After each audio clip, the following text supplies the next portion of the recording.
तो चलो हम लोग शुरू करते हैं। अब हम लोग देखने जा रहे हैं पैरेलल एक्सिस थ्योरम। हम लोग परपेंडिकुलर एक्सिस थ्योरम कल किए थे, ठीक है। पैरेलल एक्सिस थ्योरम पहले हम डायरेक्ट फॉर्मूला लिख देते हैं, उसके बाद हम एक्सप्लेन करेंगे काम कैसे करता है।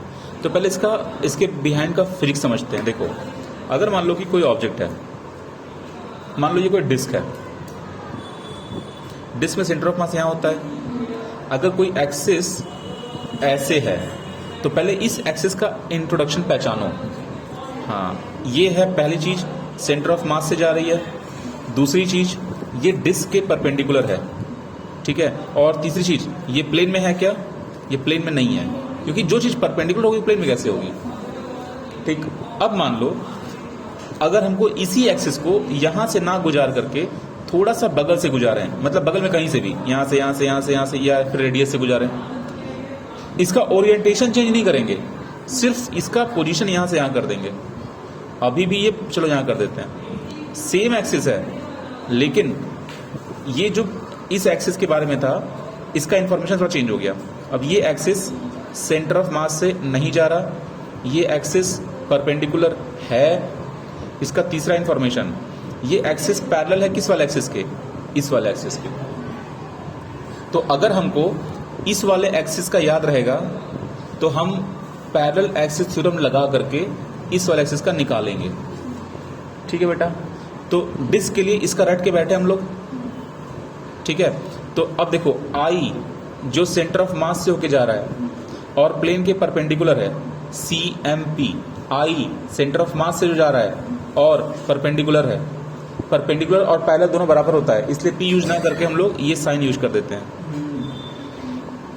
ठीक है। ICM उल्टा T जो बना हुआ है, ये उल्टा T परपेंडिकुलर को दर्शा रहा है, ठीक।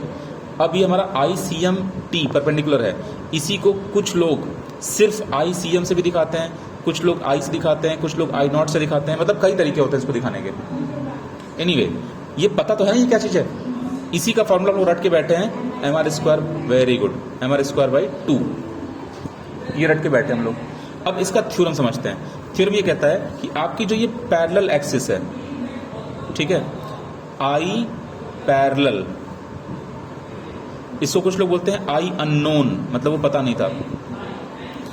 कुछ लोग बोलते हैं आई डैश, तो कुछ भी यूज करें। इसका जो फॉर्मूला बनता है वो बनता है कि जो आपका पुराना आई था, जो सेंटर ऑफ मास से जा रहा था, वो तो रहेगा ही रहेगा I0, क्योंकि उसी के नाम से निकल रहा है, मतलब उसकी वैल्यू जो भी रहेगी, प्लस एक उसमें छोटा सा चीज हो जाएगा कि आपको मास से मल्टीप्लाई करना है और गैप का स्क्वायर करना है। कौन सा गैप? ये जो इनके बीच में जो गैप है, ठीक है, मतलब यहाँ पे वो गैप पता चल जाएगा। तो I0 मतलब ये फॉर्मूला आपको याद रखना पड़ेगा, ये आपका इस फॉर्मूले में इंक्लूड है। M यहाँ पे कुछ लोग इसको जो गैप है, गैप को कुछ लोग A से दिखाते हैं, कुछ लोग D से दिखाते हैं, कुछ लोग X से दिखाते हैं। तो हम गैप को गैप पे लिख देते हैं, बच्चों को क्लियर रहता है गैप कौन सा गैप है। समझ में आ गया? अब जैसे देखो, इस क्वेश्चन को सॉल्व करें। मान लो हम ये बोलते हैं कि ये रेडियस का आधा है, मतलब हम ये बोलते हैं कि ये डिस्टेंस r/2 है, r/2 डिस्टेंस है ये डिस्टेंस r/2 का मतलब ये है कि ये जो अननोन एक्सिस है और जो नोन एक्सिस है उसके बीच का जो गैप है वो r/2 है। रेडियस आपका पूरा का पूरा r है। ये जो डिस्क है वो कितना हैवी, इसका मास कितना है? m है। काम हो गया। अब हम लोग क्या करने वाले हैं, I डैश की वैल्यू, इसका फॉर्मूला रटेंगे, mr²/2, ठीक है। और ये जो यहाँ पर m आ रहा है, गैप कितना है इस टाइम पे? r/2 है, उसका स्क्वायर कर देंगे। देखो ये गैप r/2 है, ठीक ना। अब ये जो गैप है ना, ये गैप हमेशा बदलता रहेगा, ठीक ना, बदलता रहेगा। अब चलो देखो, ये तुम्हारा हो गया mr²/4, इसको ऐड करना पड़ेगा इसमें। देखो दोनों r बराबर है, हमसे गलती हो गया, हम कैपिटल R और स्मॉल r लिख दिया, ऐसा नहीं है, दोनों कैपिटल R लिखो। तो mr²/2 प्लस कैपिटल R लिख रहे हैं हम, mr²/4 हो गया बेटा।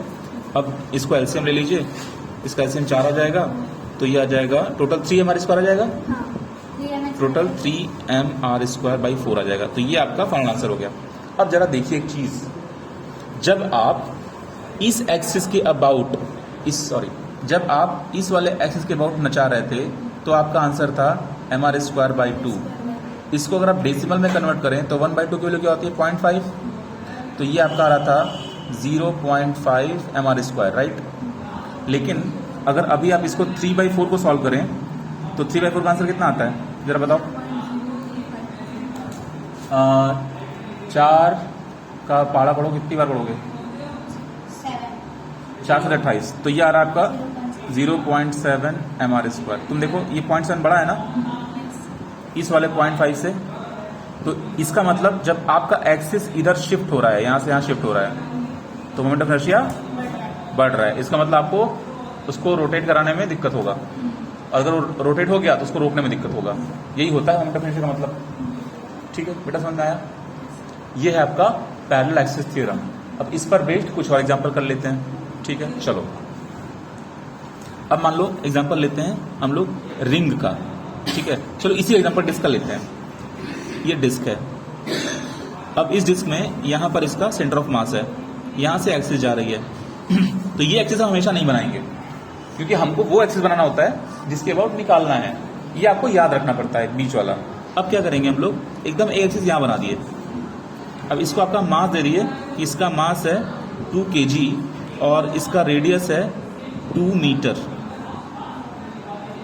अब आपको, हाँ इसका रेडियस 2 मीटर है, मास 2 kg। आपको इसके अबाउट निकालना है, एकदम यहाँ पर निकालना है, एकदम यहाँ पर निकालना है, रेडियस r पर जो एक्सिस है मतलब। हाँ अब इसको हम निकालेंगे तो कैसे निकालेंगे, देखिए ये 2 kg है, 2 मीटर है। अब कैसे निकालेंगे, फॉर्मूला लगाएंगे पैरेलल एक्सिस का, तो आई पैरेलल का फॉर्मूला लगा रहे हैं। ये डबल लाइन जो है ना वो पैरेलल को बताता है, आई पैरेलल। अब हाँ इसका सिंबल ये भी होता है, आई पैरेलल भी सिंबल होता है इसका। तो इसका हम लिखेंगे पहले तो मेन फॉर्मूला डिस्क का जो इसके अबाउट था वो होगा mr²/2। फिर उसके बाद यहाँ पर गैप भी तो r हो गया बेटा, गैप भी समय r का ही है, तो इसका मतलब m गैप स्क्वायर मतलब फिर से r²। ठीक है, ये गैप स्क्वायर है। ठीक है बेटा, तो अब इसको ऐड कर देंगे हम, तो ये इसमें मल्टीप्लाई होगा, फिर इसमें जुड़ जाएगा 3 हो जाएगा, तो ये हो जाएगा 3 mr²/2।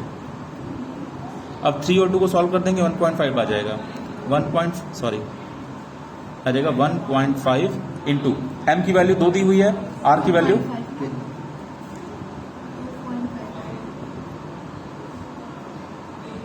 बेटा 1.5 आएगा ना, 3/2 है ना 1.5। हाँ बेटा 3 का था 1.5 होगा ना। हाँ सर। अब एम की वैल्यू 2 डाल दिए, हाँ। अब आर की वैल्यू डालनी है, तो आर की वैल्यू 2 दिया हुआ है तो स्क्वायर कर देंगे 4 आ जाएगा। हाँ। तो 4 × 2 × 15, एनीवे ये तो हमारा 3 हो जाएगा ना, 1.5 का 2 गुना करेंगे 3 आ जाएगा। हाँ। 3 और 4 मल्टीप्लाई 12 आ जाएगा। अब ध्यान रखो यूनिट इसका कितना आएगा, इसका mr² का यूनिट kg मीटर स्क्वायर, ये यूनिट होता है हमेशा। kg मीटर स्क्वायर हमेशा यूनिट, चाहे कुछ भी निकालो, किसी का भी मोमेंट ऑफ इनर्शिया निकालो, किसी भी फॉर्म में वो हमेशा इतना ही आएगा। ठीक है, ये कॉन्सेप्ट हो गया। अब इसका और प्रैक्टिस करते हैं। अब हम लोग स्फीयर का एक क्वेश्चन लेते हैं। स्फीयर में 2/5 होता है, याद है ना, स्फीयर का 2/5 mr² का। अब देखो स्फीयर में पहले देखो, हमारे पास एक अलग क्वेश्चन ले रहे हैं, मेरे पास एक स्फीयर है। ठीक, अब इस स्फीयर का कॉन्सेप्ट देखो, ये 3D है बेटा, तो 3D है तो इसमें स्फीयर 2D नहीं होता। तो हम लोग एक एक्सिस ले रहे हैं जो स्फीयर के अंदर घुस गया, अंदर घुसा, सेंटर ऑफ मास तक गया और फिर बाहर आ गया। ये समझ पा रहे हो कैसा एक्सिस है? मतलब जो एप्पल होता है, जो सेब होता है, उसके ऊपर जो डंठल निकला होता है, वो डंठल एप्पल के अंदर तक क्या होता है ना, वो डंठल है ये चीज।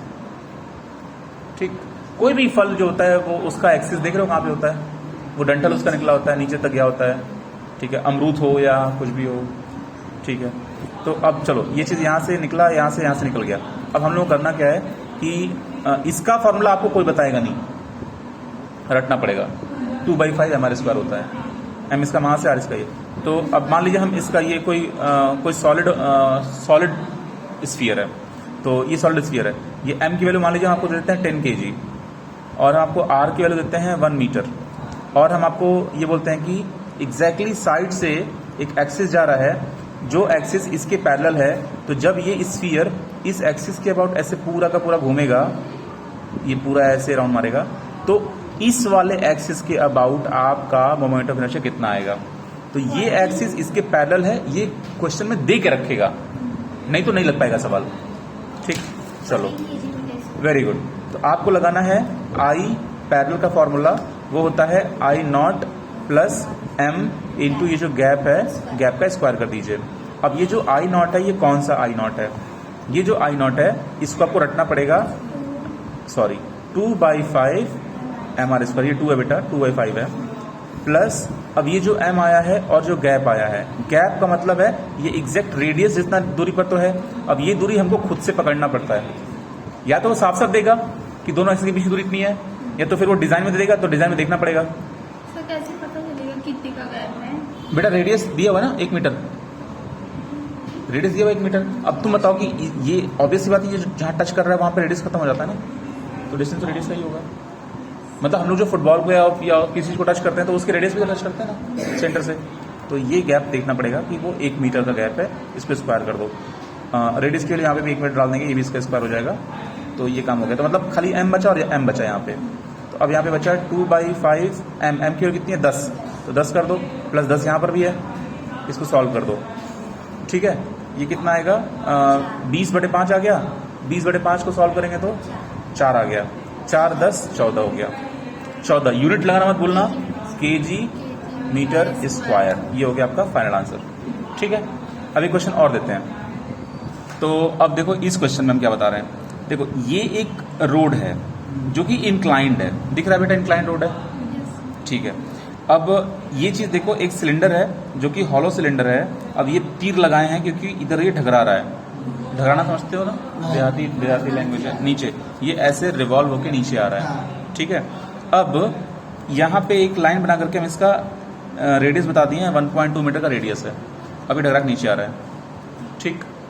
तो ये जिस एक्सिस के अबाउट रोटेट कर रहा है उस एक्सिस के अबाउट आपको इसका मोमेंट ऑफ इनर्शिया निकालना है। मतलब इस समय इस क्वेश्चन में एक्सिस दिख नहीं रहा है, पुराने क्वेश्चन में प्रैक्टिस कराने के लिए हम एक्सिस दिखा देते थे, यहां पर आपको हम एक फिजिकल सिचुएशन दिए हैं, लाइफ में जो होता है फिजिकल सिचुएशन, उसको समझना है कि वो कौन सी एक्सिस होगी और फॉर्मूला कैसे लगेगा।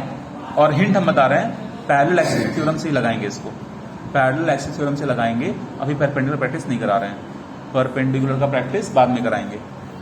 अब आप सोचिए कि इसमें किस एक्सिस के अबाउट ये लगेगा, ठीक है।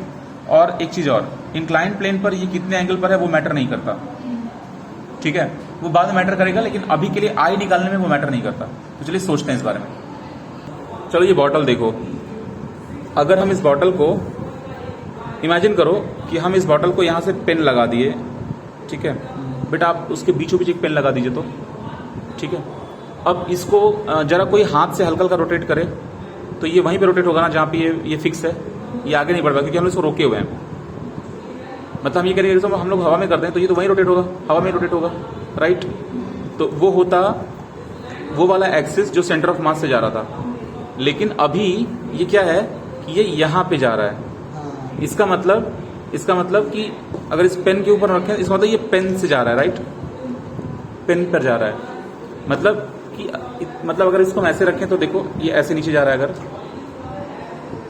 ऐसे नीचे जा रहा है तो ये मतलब हाँ इसके अबाउट नीचे जा रहा है ना, इसके अबाउट नीचे जा रहा है ये, तो ये इस एक्सिस के अबाउट घूम रहा है जो इससे सरफेस से चिपका हुआ एक्सिस है।